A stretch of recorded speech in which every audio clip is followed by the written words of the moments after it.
Okay. Did you know about 10 million people in the United States are hard of hearing and another 1 million people are functionally deaf? The hearing impaired community isn't as small as we had previously believed, but it appears that way because there are two completely different communities in the United States. Regardless of race, gender, and anything else, there are hearing people and there are deaf people.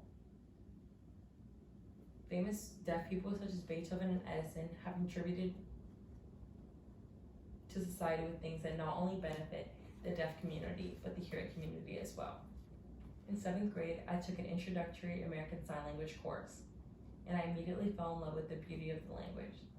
But after I got past the beauty, I realized that there must be a reason why deaf people are often not seen.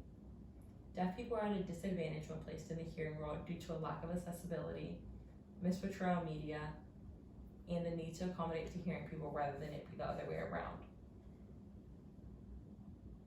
Hearing impaired people are often overlooked in business designs or included as an afterthought.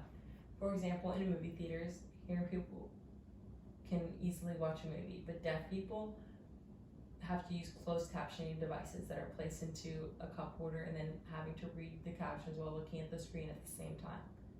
Nala DeMarco walked out of Black Panther the movie after 10 minutes due to an inconsistency in captioning and the strain from having to look at the screen and the device at the same time. Sometimes the thought is there, but not portrayed as it should be. For example, there are ASL interpreters included at some concerts and some government meetings.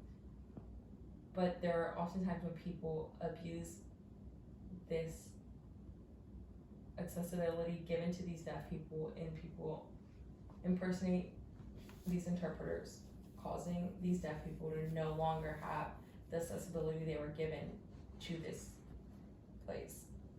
This lack of access causes deaf people to be less involved within our hearing community. Media rarely represents deaf people, and when they do, they portray them as victims or weak and vulnerable. The aforementioned Nala DeMarco was a contestant on America's Next Top Model, and on that show, he was often portrayed as the deaf person who couldn't speak to anyone and no one wanted to learn how to speak to him. Oftentimes we dissociate deafness with older generations, such as Helen Keller and Beethoven. But there are deaf people here and there are deaf people now. And we coexist with deaf people whether we see it or not.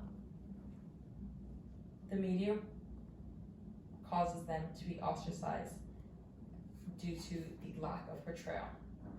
American Sign Language isn't typically offered in grade school as I received it.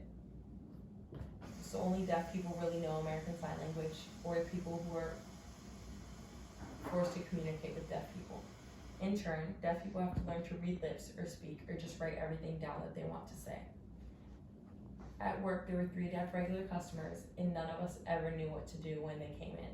We kind of just sit there and smile and wait until they wrote down what they wanted to get. But there was never any effort put in on our part. Deaf people are often not considered in a hearing society, which places them at a disadvantage. They have a lack of accessibility, a misportrayal in media, and a need to accommodate to deaf people rather than the other way around. For these reasons, I encourage you to learn more about the deaf community. As Marlee Matlin once said, hearing people have the abilities to move barriers that prevent deaf people from achieving their dreams.